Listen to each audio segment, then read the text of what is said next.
La fraude minière bat son plein dans l'est de la RDC. Des véhicules appartenant au HCR et à des ONG internationales ont été saisis à Goma. Ils étaient chargés de coltan en provenance de Massissi. Le comité d'orientation de la réforme des finances publiques, COREF, dans le cadre du projet Profit Congo, s'attaque à la nomenclature des taxes. À cet effet, le COREF a organisé du 13 au 16 décembre 2017 à Matadi, dans le Congo central, un atelier national de révision des textes des ordonnances lois relatives à la nomenclature des droits, taxes et redevances. Il s'agit de 2 projets de textes d'ordonnance. L'un concerne les provinces et les entités territoriales décentralisées et l'autre le pouvoir central. C'est parti pour Fiscalité et Développement dans une présentation de Lambert Yuma Ramazani.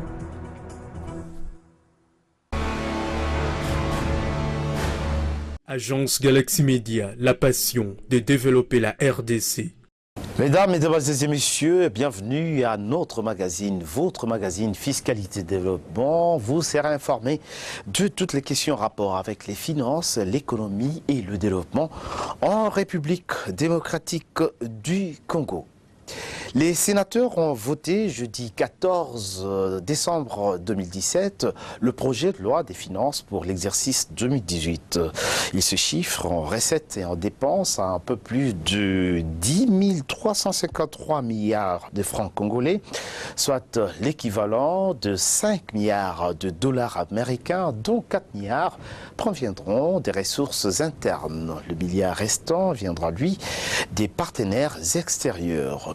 La loi des finances en 2018 devra théoriquement répondre aux urgences de l'État congolais en 2018. Il s'agit de l'organisation des élections, de l'arrêt de la dégradation de la situation économique du pays et de l'amélioration des conditions de vie de la population. Toujours à la Chambre haute du Parlement, l'on a voté cette semaine le projet de loi portant reddition des comptes de la loi des finances rectificatives du pouvoir central pour l'exercice 2016. Les recettes totales recouvertes pour cet exercice ont été de 4 958 milliards de francs congolais pour des prévisions de 6 694 milliards de francs congolais, soit un taux d'exécution de 74,07%. Les dépenses totales faites ont été de 5 302 milliards de francs congolais pour des prévisions de 6 694 milliards de francs congolais, soit un taux de réalisation de 79,21%. L'exécution du budget de l'État pour l'année 2016 s'est soldée par un déficit d'un peu plus de 344 milliards de francs congolais. Ce solde est la différence entre les recettes mobilisées et les dépenses effectuées. Restons dans les sièges du Parlement pour parler de la reddition de comptes dont la loi de l'exercice 2016 a été examinée et votée au Sénat. C'est dans cette perspective que la rédaction de l'agence Galaxy Media se propose de vous expliquer ce groupe de mots, reddition des comptes. Le commentaire est de Miasukami Lubaki. Simplement, la reddition des comptes est le fait de présenter les comptes dont on est chargé. La reddition des comptes consiste à présenter l'état des recettes et des dépenses liées à un bien appartenant à quelqu'un d'autre. On peut comprendre la reddition des comptes comme l'obligation de rendre compte, c'est-à-dire d'informer, de prouver et de se justifier concernant l'administration des biens ou, au sens public, de la gestion du budget de l'État en dépenses et en recettes au cours d'un exercice, une année civile. Il prend le sens de rapports présentés par une administration publique ou un gouvernement pour rendre compte de sa gestion au public dans lequel il communique des informations utiles à cette fin. Au niveau d'un État, le gouvernement est tenu, avant le dépôt de son projet de budget N+1, durant l'année N, de présenter le rapport de l'exécution de son budget N-1 en dépenses comme en recettes à l'Assemblée législative. Ce rapport est possible quand chaque structure de l'administration publique ou des ministères font état de leur gestion de l'exercice N-1 au gouvernement. Ces éléments de rapport pour la reddition des comptes transmis au Parlement permettent à son instance de contrôle des finances publiques, la Cour des comptes, de faire son travail. Il consiste principalement à scruter les comptes tenus par les gestionnaires de crédit de chaque structure, des ministères et des administrations publiques. Les magistrats de la Cour des comptes comparent la situation financière présentée par les comptables publics à celle des ordonnateurs des recettes et dépenses à la tête des ministères, des administrations et établissements publics. Les règles de gestion publique disposent que seuls les comptables publics manipulent les fonds de l'État et l'ordonnateur ne peut en aucun cas être comptable de fait. C'est ainsi que le gouvernement remet son rapport en tant que coordonnateur des dépenses et des recettes. Ce document sera comparé à celui des comptables publics au niveau de la Cour des comptes qui émettra ses avis pour les instances parlementaires. En cas de manquement des gestionnaires de crédit et des comptables publics, la Cour des comptes peut proposer des sanctions. Comme nous l'avons dit en début de notre émission, le Sénat a voté le projet de budget de l'État exercice 2018. Mais peu avant, la société civile congolaise est allée remettre à la commission ECOFIN de la Chambre haute du Parlement ses observations sur le dit projet de loi des finances. Ce travail a été rendu possible grâce au comité d'orientation de la réforme des finances publiques, COREF. Et ce, dans le cadre du projet Profit Congo, un projet financé par la Banque mondiale, la coopération britannique ainsi que le Royaume de Belgique. Un reportage de Michel Louangui sur les images d'Étienne Kumba. Une délégation de la société civile est allée remettre au président de la Commission économico-financière, contrôle budgétaire et bonne gouvernance du Sénat, Évariste Emma Bimoulumba, les observations sur le projet de budget sous examen au Parlement. Les observations portent sur l'allocation des ressources financières nécessaires dans le secteur pro-pauvre, la mobilisation des recettes par les régies financières et les financements des secteurs porteurs de croissance comme l'agriculture. Michel Njamba, porte-parole de la délégation, fait les comptes rendus. Pour parler de l'exercice 2018 que nous avons analysé, nous nous sommes appesantis sur les secteurs pro-pauvres. La santé, l'éducation, l'agriculture, le développement rural et d'autres secteurs qui sont proches. Nous avons insisté auprès que tant au niveau de l'Assemblée nationale que maintenant au Sénat sur la nécessité d'encadrer les recettes. Nous demandons que le gouvernement puisse prendre des mesures efficaces pour pouvoir capter ces recettes-là, ce qui permettrait justement que les dépenses les plus cruciales puissent être prises en compte dans la gestion des finances publiques. À quoi servent les multiples observations de la société civile dans le processus de l'élaboration du budget? Michel Njamba répond. Vous n'avez qu'à lire les rapports de l'ECOFIN de l'Assemblée nationale. Vous prenez ces rapports-là et vous allez vous rendre compte de la manière dont cela a impacté le travail au niveau de l'Assemblée nationale. En quelques mots, qu'est-ce que dit ces rapports? Ce rapport parle par exemple de la certification des réserves minières, ce qui a été une demande de la société civile, parce qu'aujourd'hui, là, on ne sait pas comment tabler sur les recettes qui proviendraient de ce secteur-là si nos mines ne sont pas certifiées. Il y a eu au niveau du budget de l'agriculture une augmentation de 1 milliard de francs congolais. Évidemment, c'est encore insignifiant, mais cela a été obtenu au niveau de l'Assemblée nationale, tel que cela a été voté à l'Assemblée nationale. Donc il y a beaucoup d'autres exemples. Pour nous, ce n'est pas de la routine, c'est des grandes avancées. Vous savez, il y a un temps, les citoyens ne pouvaient même pas savoir qu'est-ce qui est en train de se dire sur ces questions ici, pendant que le budget était en train d'être examiné. Alors qu'aujourd'hui, nous sommes reçus au niveau de l'Assemblée nationale, nous sommes reçus au niveau du Sénat pour parler de ces questions-là. Les COREF, dans le cadre du projet Profit Congo, financé par la Banque mondiale, la coopération britannique et le Royaume de Belgique, est déterminé à accompagner la société civile à assurer le contrôle citoyen sur la mobilisation et les allocations des ressources publiques par les gouvernements.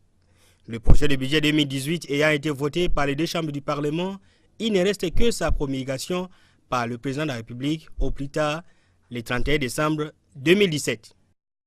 Après le lancement du budget participatif dans 8 municipalités restantes de la ville de Kinshasa, l'heure est à l'identification du profil fiscal de chaque quartier ainsi que de ciblage de priorités à inscrire dans le programme budgétaire annuel des communes exercice 2018. C'est dans cette optique que le COREF, dans le cadre du Profit Congo, du projet Profit Congo, a organisé les forums des quartiers à travers quelques communes ciblées.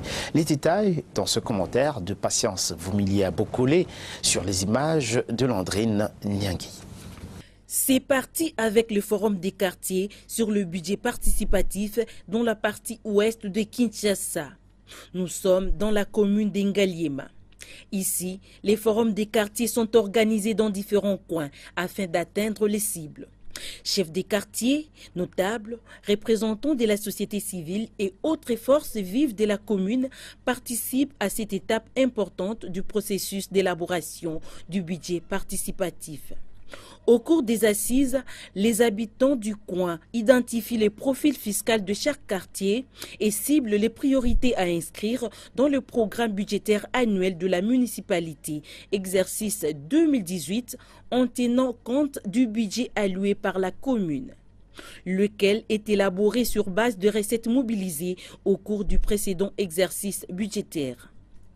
Menacée par plusieurs têtes d'érosion, la lutte anti-érosive semble prendre le dessus sur toute autre action. Mais la construction des bureaux des quartiers, l'assainissement, l'adduction d'eau potable et la desserte en électricité, le renforcement de la sécurité, la réhabilitation des infrastructures routières sont autant de projets prioritaires ciblés.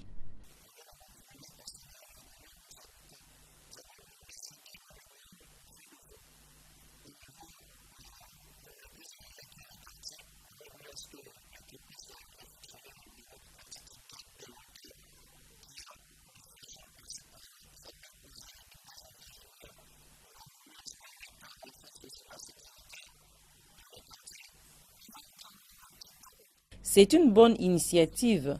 Si la commune parvient à mettre en œuvre tout ce projet prioritaire, il y aura un changement. Cap vers la commune des Maluku, cette fois-ci dans l'est de la capitale. Ici, à la maison communale, les délégués des quartiers se réunissent en forum pour opérer un choix sur le projet prioritaire de cette entité en prévision du budget exercice 2018. Sur 21 projets ciblés dans 21 quartiers, après échanges et discussions, 3 projets prioritaires sont retenus. Il s'agit de la lutte anti-érosive, la construction des marchés et le forage d'eau. L'autre étape importante du processus du budget participatif, la composition du bureau de suivi. Florence Mugwekuma, consultante budget participatif, se charge d'expliquer à l'assistance l'importance et la mission du dit bureau dans ce processus.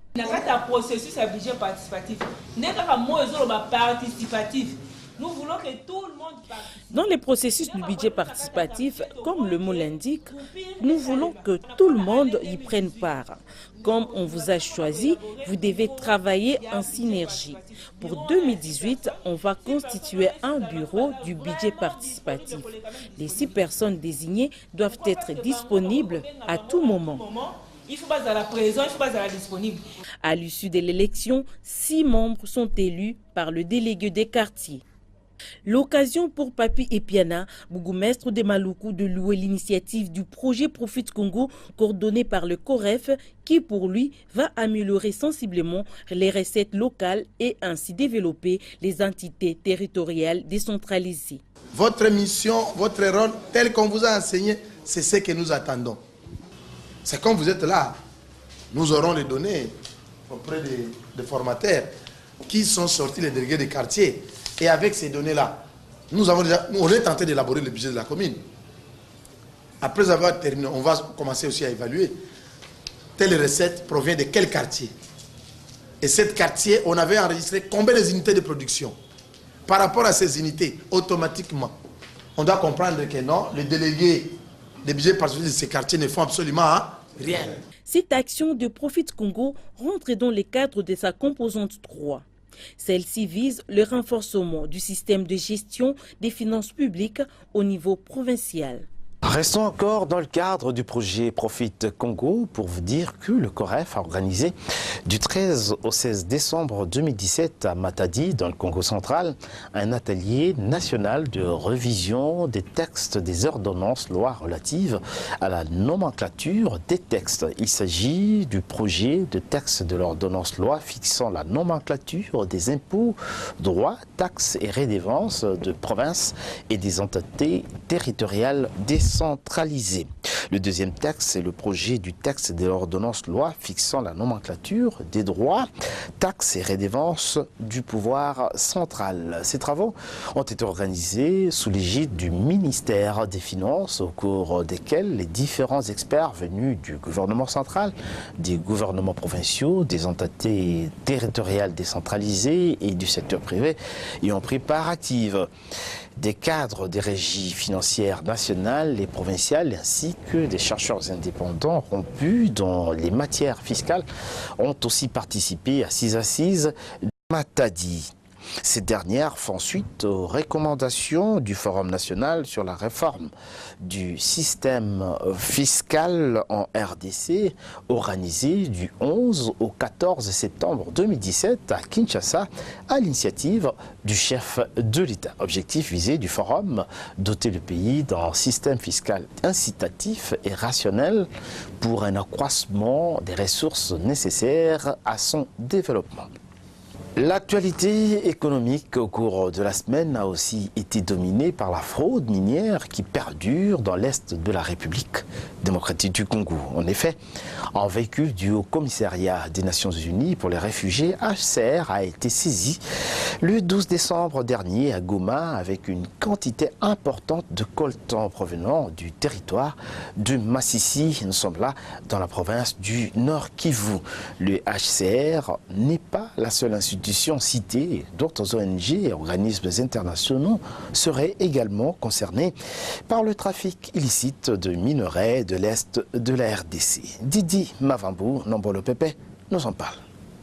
Voici l'image de personnes arrêtées avec des colis de coltan dans la ville de Goma. Elles étaient à bord de cette Jeep Land Cruiser 4x4 dans laquelle étaient dissimulés sous les feuilles de manioc et le régime des bananes ces minéraux dits stratégiques. Curieusement, ces véhicules qui a servi aux prétendus malfrats portent une identité, celle du Haut-Commissariat des Nations Unies pour les réfugiés, HCR. Le ministre provincial des Mines du Nord Kivu a félicité les services de lutte contre la fraude minière tout en déplorant le fait que quelques autres services de l'État soient impliqués dans les activités mafieuses. À qui appartiennent ces minéraux frauduleux? Difficile de répondre à cette question à ce stade, dans la mesure où le HCR a affirmé sur certaines ondes qu'aucun personnel de cet organisme international n'est impliqué dans la fraude minière et que cette Jeep serait prêtée à la Commission nationale pour les réfugiés. Malgré cette défense, le doute plane encore dans l'opinion quant aux vrais propriétaires de ces colis saisis. Car en réalité, ces personnes prises la main dans le sac ne seraient pas les propriétaires de ces minéraux de coltan et auraient servi tout simplement au transport sécurisé, pense-t-on.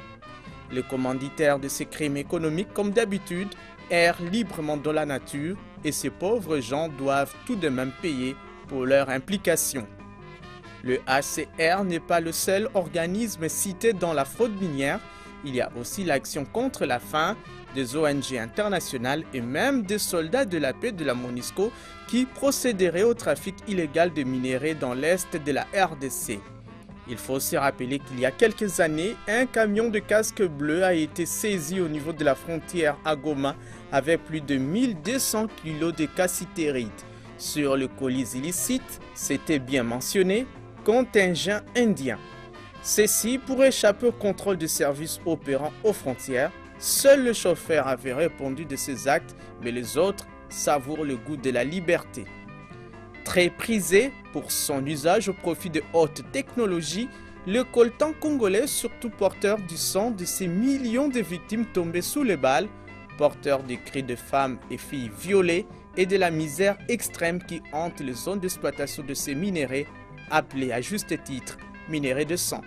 Le paradoxe est de constater que ceux-là même qui sont censés combattre ces fléaux en RDC sont envoûtés par la cupidité et entrent dans la danse du trafic illégal de substances minérales, d'où la remise en question de la prolongation de leur présence dans ces pays, basculés par des années de guerre, motivés par ces ressources naturelles.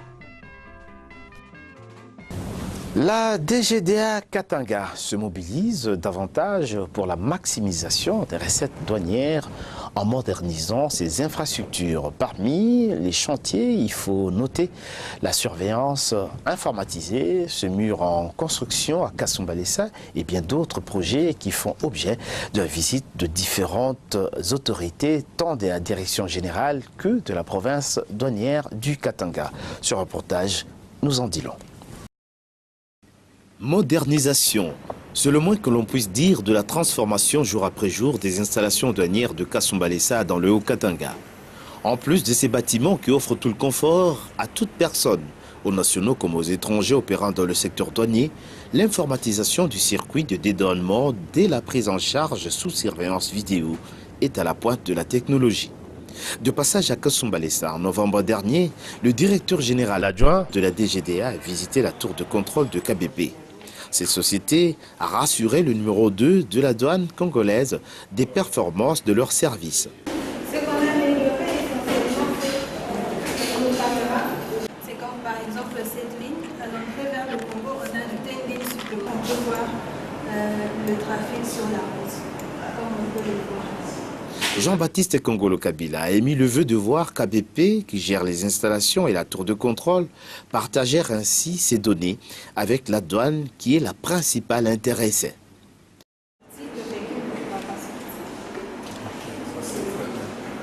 Quand vous recevez toutes ces données, vous en faites quoi? On a une base de données qui est représentée. Vous en faites quoi? On les garde. Pour faire quoi? Juste pour les suivis des opérations et on transmet aussi au comité de suivi. Ça, ce sont des données qui doivent être données à la douane. C'est pour surveiller les marchandises. Parce que vous faites, vous c'est le track et vous faites. Mais il faut qu'on surveille la marchandise. La marchandise n'est nécessaire, même n'est nécessaire que pour celui qui taxe la marchandise. C'est plutôt les services-là qui en ont besoin. Mais lorsqu'on stocke des produits quelque part, des données quelque part, et qu'on les utilise pas, à quoi ça servirait de faire? C'est justement ça. Quelques jours avant l'arrivée du DGA à Kasumbalesa, c'est une délégation de Kinshasa que la direction générale a dépêchée pour s'enquérir des différents projets pilotés par la douane au poste frontalier de Kasumbalesa. Conduite par le directeur provincial d'intérim de la DGDA Katanga, M. Bernard Bossele-Pilipili, cette équipe s'est imprégnée de l'état d'avancement des travaux d'électrification de ces installations par des lignes moyenne tension spéciales. Un projet confié à une entreprise spécialisée de la place qui travaille avec la Société nationale d'électricité. Booster ce projet et faire faciliter le dédouanement du matériel et des matériaux destinés à accroître la capacité énergétique est l'option dégagée et soutenue par la mission qui devra bien défendre à la haute hiérarchie douanière cette option. À 4 km de là se dresse Whisky. C'est ici que sont accueillies les marchandises qui ont été prises en charge après avoir franchi la zone neutre. Mais seulement, les ponts bascules érigés à l'importation comme à l'exportation n'ont jamais fonctionné. Pourtant, ils ont coûté une fortune et ont même déjà été inaugurés. À en croire les techniciens installateurs de ces balances, il faut d'une part une rallonge de bretelles pour permettre la finalisation de ce projet et d'autre, l'initiation et la mise à niveau des douaniers qui seront commis à la gestion de cette pesée. C'est juste une journée. On les forme pendant une journée. On les forme pendant une journée. Et puis on va les former, parce qu'on les avait formés sans utiliser le matériel. On les a pris l'informatique. Donc, on sera là pendant toute une journée, les camions passent, comme ça, on vérifie. Non, mais c'est le terme. Moi, je souhaiterais qu'on soit concret. Si on se dit, par exemple, on se fixe X date, la semaine prochaine, par exemple. On n'a pas de non, je crois que même demain, vous pouvez passer au bureau Alors si on peut faire une date, même la semaine prochaine, on fixe une date. Quand on sera là-bas, on va arrêter une date. Une fois terminée, la douane aura la maîtrise du tonnage régulièrement exporté ou importé. Il se pose un problème au regard du tonnage pris en charge. Si déjà on peut avoir les données d'ici, on peut se faire une idée sur le tonnage pris en charge par... Et pour lutter contre la contrebande, un mur est en train d'être érigé à la frontière de Kasumbalesa, sur une distance de plus ou moins 20 km. Une zone qui échappe au contrôle de la douane et qui est essentiellement le règne des hommes en uniforme. Le passage en contrebande des marchandises par ce phénomène appelé bilinga est en passe de disparition, sinon d'être sensiblement réservé. À quoi servira la réforme portant transformation du fonds de promotion de l'industrie en une banque? Eh bien, la question a été débattue il y a peu par quelques journalistes économiques et c'était au cours d'une émission spéciale. Voici leur réflexion dans cet extrait sélectionné par Ruben Mayoni. L'Assemblée nationale a fait son travail en ce qui concerne le contrôle parlementaire, que personne ne peut contester et qui touche à un problème essentiel. Mais alors voilà que l'institution qui a été mise en place pour favoriser l'industrie locale, pour qu'on ait plus acheter de petites histoires qui peuvent être produites sur place. Et que voilà, cet argent a été considéré par beaucoup d'acteurs politiques comme étant une prime au fait qu'ils sont acteurs politiques. Et ils ont pris l'argent, ils n'ont jamais remboursé. Et 2 ans, vous l'avez dit, le contrôle parlementaire a donné des recommandations. Jusque-là, ces recommandations ne sont pas encore appliquées, l'argent n'est pas encore remboursé, et on peut se poser des questions, parce qu'en fait, vous avez dit c'est 60% du portefeuille de prêt de l'entreprise.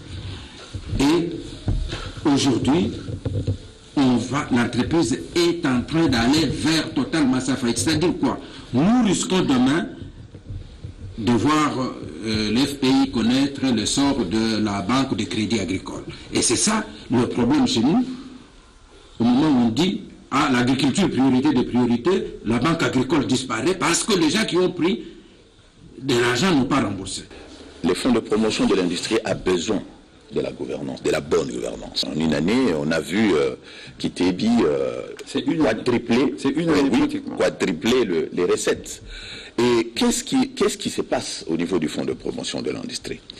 Quand vous regardez de très près, il y avait bien sûr non seulement la mégestion depuis très longtemps, parce qu'il faut reconnaître qu'on a commencé à avoir la visibilité des investissements avec Constantin Benguele-Kwete, qui a laissé une grosse signature, les sièges du fonds de promotion de l'industrie à la gare centrale sur l'avenue Lokele.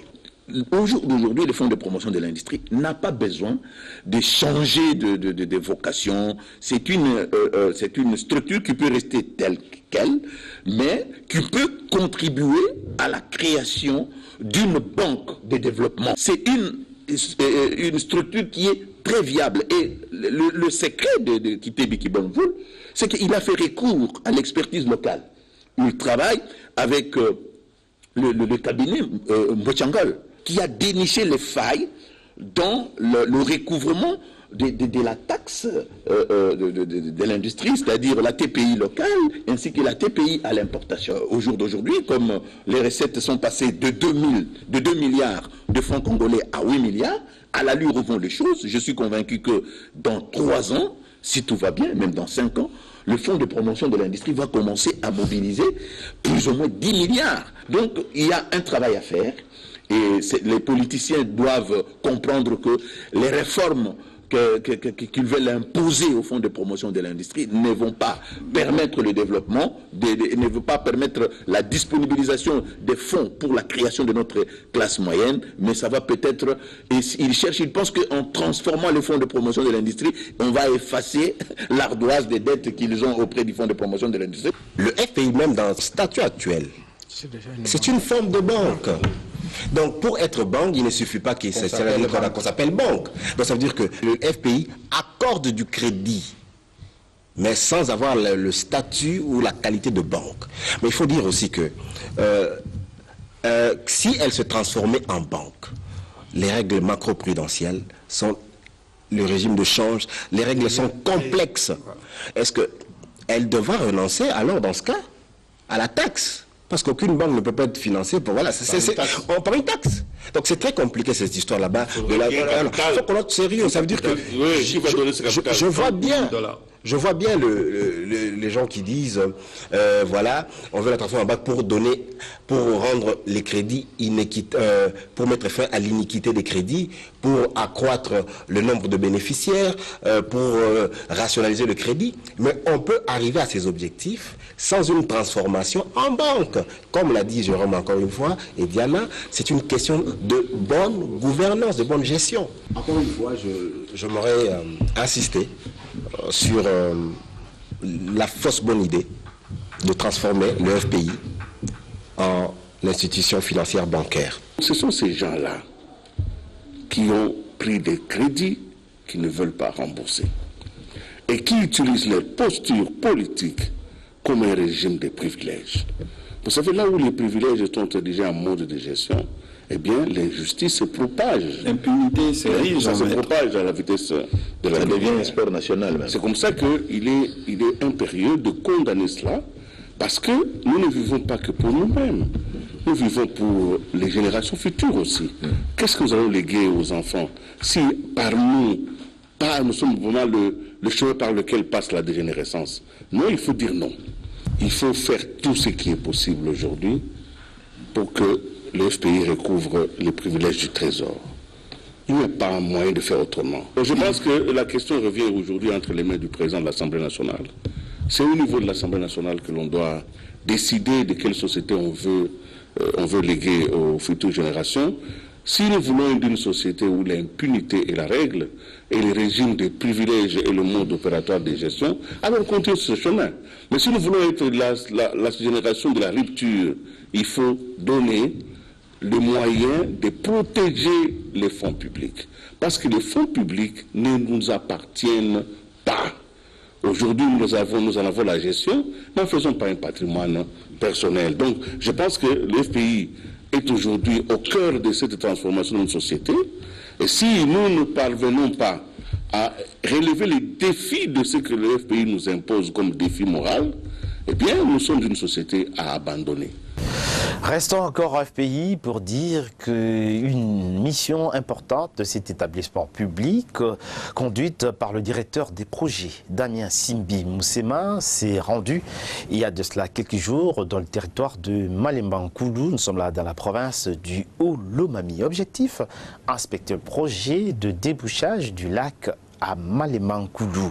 Ce projet financé par son institution, et il faut dire que cette action est à caractère socio-humanitaire et elle va permettre la reprise des activités économiques dans cette partie de la République démocratique du Congo.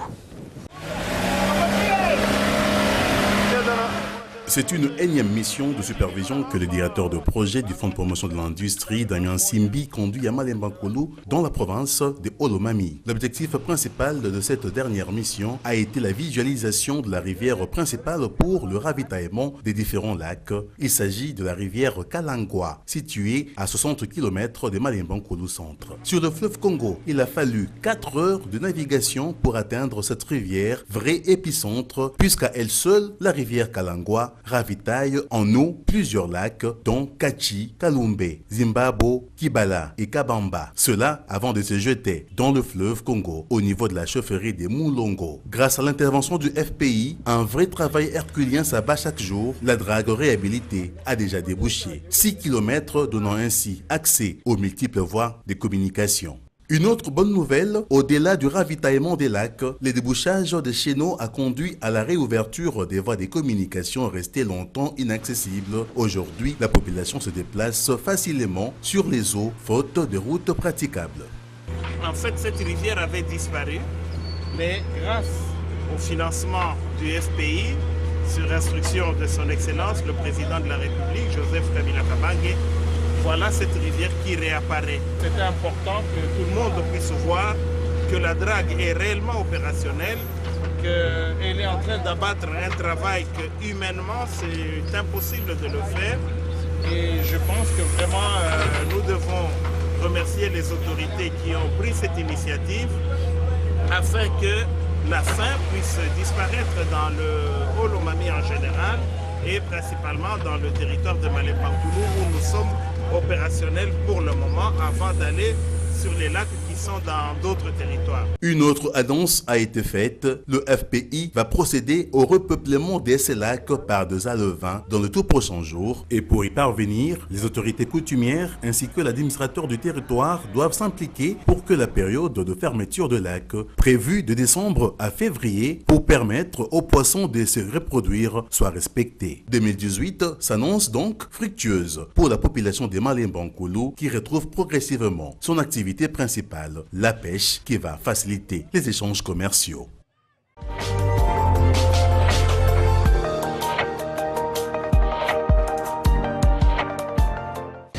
Le commerce intra-africain est passé de 9 à 17% en l'espace de quelques années. Ceci facilitera paradoxalement le commerce avec l'Europe. Propos de la secrétaire exécutive de la Commission économique des Nations Unies pour l'Afrique, CEA, Dr Vera Songwe, dans une interview accordée à nos confrères de Financial Africa sur les profondes mutations positives que va engendrer le libre-échange commercial en Afrique. Le libre-échange continental, à en croire la secrétaire exécutive de la CEA, est une étape importante qui mène vers l'intégration économique de l'Afrique, une ambition encore vivace. La réunion des ministres africains du commerce tenue dernièrement à Niamey au Niger constitue une étape qui marque aussi un point clé dans l'ambition historique d'intégrer les marchés fragmentés de l'Afrique et d'assurer la prospérité africaine. Cependant, selon le docteur Vera Songwe, il faut franchir les dernières étapes de son long voyage pour lancer à temps une zone de libre-échange significative pour tous les peuples du continent. Pour mettre fin à la faiblesse du commerce intra-africain qui persiste, le docteur Vera Songwe préconise de diversifier et industrialiser les économies et travailler à un meilleur accès au marché du tout en veillant à trouver des emplois aux jeunes. Néanmoins, c'est la qualité des produits échangés qui crée la valeur. Et pour ce qui est de l'Afrique, la qualité de ces produits s'améliore. Le libre-échange, a-t-elle conclu, est une première étape. L'Afrique doit aussi travailler pour faire taire les armes, car selon elle, les guerres freinent dangereusement l'économie. La CEA, l'Union africaine et la BAD travaillent justement pour arrêter le fléau de flux financiers illicites qui portent un rude coup au décollage économique du continent africain. La 11e conférence des ministres de l'Organisation mondiale du commerce, OMC, à Buenos Aires, capitale de l'Argentine, a accouché d'un résultat décevant. Les participants à la rencontre du 11 au 13 décembre 2017 n'ont pas trouvé d'accord sur la pêche illégale de poissons. Il en est de même du commerce en ligne, dit e-commerce. Selon les médias présents au sommet, le délégué de l'Inde a refusé toute régulation de la pêche illégale de poissons. La faute de l'échec est aussi imputée au protectionnisme des USA. Les représentants de l'administration Trump a même quitté ses assises un jour avant la clôture. Différentes sources attestent des faiblesses de l'OMC dans sa configuration actuelle, parmi lesquelles on cite l'inefficacité et la partialité de l'OMC, le dysfonctionnement, l'obsolescence d'un cadre fixé au début des années 90 et un système fondé sur l'unanimité. Le sommet dénommé One Planet Summit de Paris a tenu ses promesses. Les participants à la rencontre sur le financement des projets du changement climatique ont pris des engagements financiers qui laissent revers. Plusieurs milliards de dollars américains vont donc sortir de leur poche. Emmanuel Macron, le jeune chef de l'État français, a vraiment réussi son coup. 23 banques multilatérales de développement ont promis environ 200 milliards de dollars américains pour la mise en œuvre de l'accord de Paris. Ces banques sont chinoises, allemandes, suédoises, canadiennes et françaises. À ces banques, l'on doit ajouter la Banque mondiale. L'institution de Bretton Woods promet d'arrêter de financer l'exploration et l'exploitation de pétrole et de gaz après 2019. Elle a loué en 2016 $1,6 milliard américains à l'exploitation pétrolière. Hausse des prix de produits de grande consommation dans les principaux marchés de Kinshasa. Le pouvoir d'achat de la population se rétrécit davantage. Le constat sur le panier de la ménagère est fait par Philon Choli Bapeke. 2 semaines avant la fin de l'année, le prix des denrées alimentaires continue de prendre de l'ascenseur sur les principaux marchés de Kinshasa. Concernant la viande, un carton TS 10 kg a coûté 90 000 francs congolais au marché de la Liberté, 91 000 francs congolais au marché central, 93 000 francs congolais au marché Zigida pour le même carton et 92 500 francs congolais au marché Gambela. Pour l'huile végétale, un bidon de 5 litres a coûté 13 000 francs congolais au marché de la Liberté, 13 500 francs congolais au marché central, 14 000 francs congolais au marché Zigida et 13 800 francs congolais au marché Gambela. Du côté riz, un sac de 25 kg a connu une hausse. Il est passé de 32 500 francs congolais à 33 200 francs congolais. Nous sommes là au marché de la Liberté. Même tableau observé au marché central où le prix est passé de 32 600 francs congolais la semaine dernière à 33 600 francs congolais la semaine qui vient de se clôturer. Au marché Zigida, le prix a grimpé de 33 600 francs congolais à 34 500 francs congolais. Et enfin, au marché Gambela, le prix a évolué de 33 200 francs congolais à 34 800 francs congolais. Pour les poulets, au marché de la Liberté, le prix d'un carton de poids 13 a connu une hausse. Il est passé de 59 000 francs congolais à 60 000 francs congolais. Tendance haussière également au marché central où le même carton de poulet a connu une légère hausse passant de 60 000 francs congolais à 60 500 francs congolais. Au marché Zigida, par contre, on a remarqué que le prix d'un carton de poulet poids 13 est resté stable à 60 750 francs congolais. Au marché Gambela, les mêmes cartons de poulet s'est vendu à 62 000 francs congolais. Terminons ce tour d'horizon des prix avec le maïs. Ces produits s'est négocié à 78 000 francs congolais au marché de la Liberté pour un sac et un bol se vend à 1200 francs congolais. Mêmement au marché central, les mêmes sacs se vendent à 83 000 francs congolais et 1150 francs congolais pour le bol, 84 000 francs congolais au marché Zigida, 1100 francs congolais pour le bol, 83 000 francs congolais les sacs et 1200 francs congolais les bols au marché Gambela. Voilà donc les tendances des prix de quelques denrées alimentaires de grande consommation au samedi 16 décembre 2017 sur les principaux grands marchés de Kinshasa. Sur le marché de change, le taux officiel de la Banque centrale du Congo a indiqué au vendredi 15 décembre 2017 un dollar américain à 1590,8 francs congolais, tandis qu'un euro était à 1879,6 francs congolais. Donc au samedi 16 décembre 2017, au parallèle, le taux était à 1615 francs congolais, le billet vert, dont la plupart des communes de la capitale, et à 1618 francs congolais au centre-ville de Kinshasa. L'aéroport international de Njili, le billet vert se changeait à 1500 francs congolais. À l'intérieur du pays, particulièrement dans la ville de Kindu, nous sommes là dans la province du Maniema, le dollar valait 1620 francs congolais. À Kisangani, dans la province de la Chopo, le billet vert s'est négocié à 1600 francs congolais. Le roi dollar valait 1600 francs congolais aussi dans la ville de Butembo au nord Kivu et Bukavu au sud Kivu.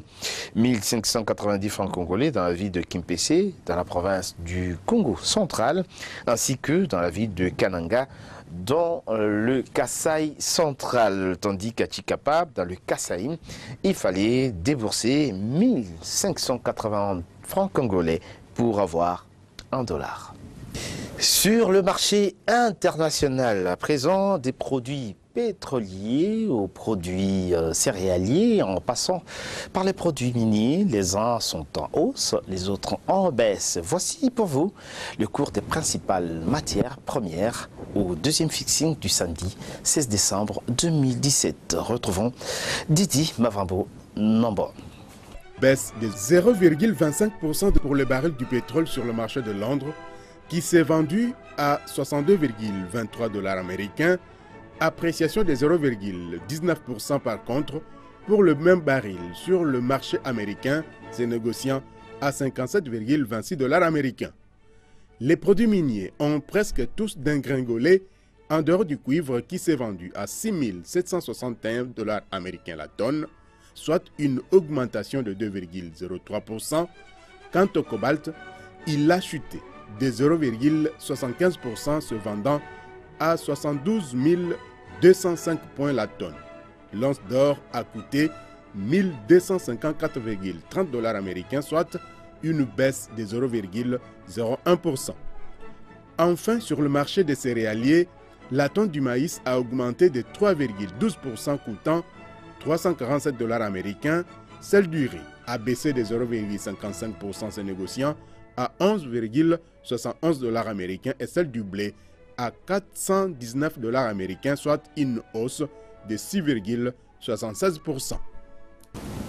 Avant de clore complètement ce magazine, nous allons faire un tour d'horizon des journaux parus au cours de la semaine qui s'achève. La revue de presse économico-financière et questions de développement dans une sélection et un commentaire de Priska Sekana.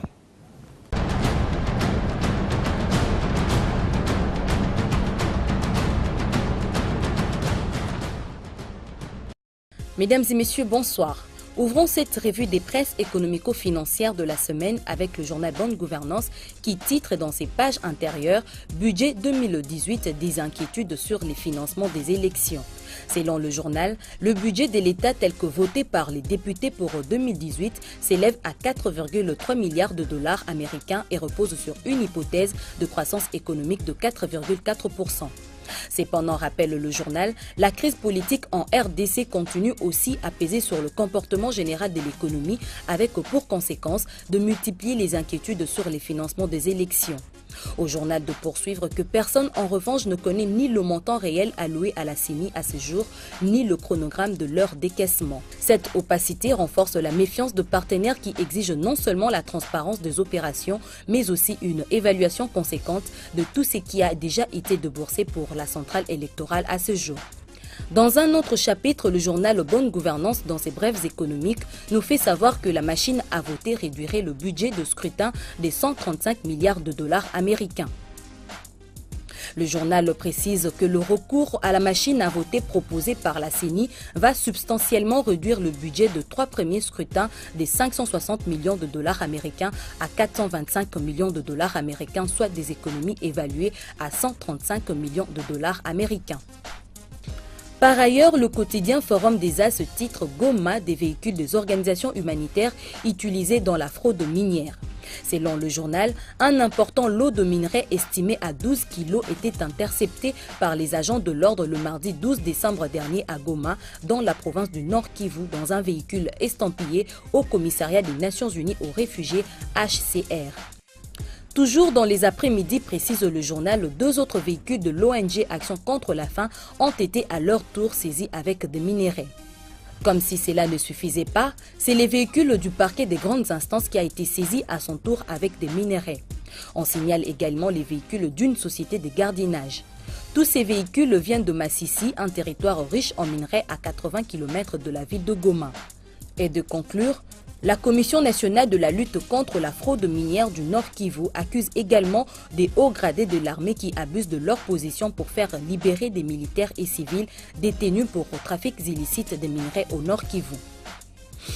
Alors que cette pratique de fraude minière approuve non seulement la province de Nord Kivu en particulier et le pays en général au profit de pays voisins et empêche les pays à recouvrer plus de recettes pour résoudre sa crise économique, le journal Le Phare ajoute dans ses pages intérieures Grand Kassai 10 millions de dollars américains de la Belgique au PAM et à la FAO pour assister des sinistrés. Selon le confrère, le Programme alimentaire mondial, le PAM, et l'Organisation des Nations Unies pour l'alimentation et l'agriculture, FAO, affirment avoir reçu un montant de 10 millions de dollars américains du gouvernement belge pour appuyer leurs interventions dans le Grand Kasaï. À l'hebdomadaire de poursuivre, grâce à cet appui financier, les PAM procédera d'une part à la distribution d'une ration de farine de maïs fortifiée, des légumineuses, d'huile végétale et des sels iodés à 31 000 personnes à partir de janvier 2018 et va utiliser ces distributions sous forme de cash à 50 000 personnes. Et d'autre part, la FAO fournira à 6 700 ménages des déplacés des kits maraîchères, ce qui permettra à chaque famille de produire environ 80 kg de nourriture. C'est sur cette note que nous mettons fin à cette revue des presses économico-financières de la semaine. Merci de nous avoir suivis et à la prochaine.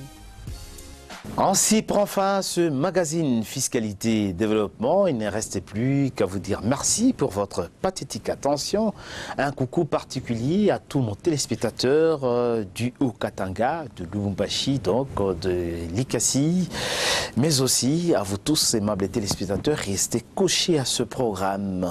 Joyeux Noël et bonne fête de fin d'année. Au revoir chez vous.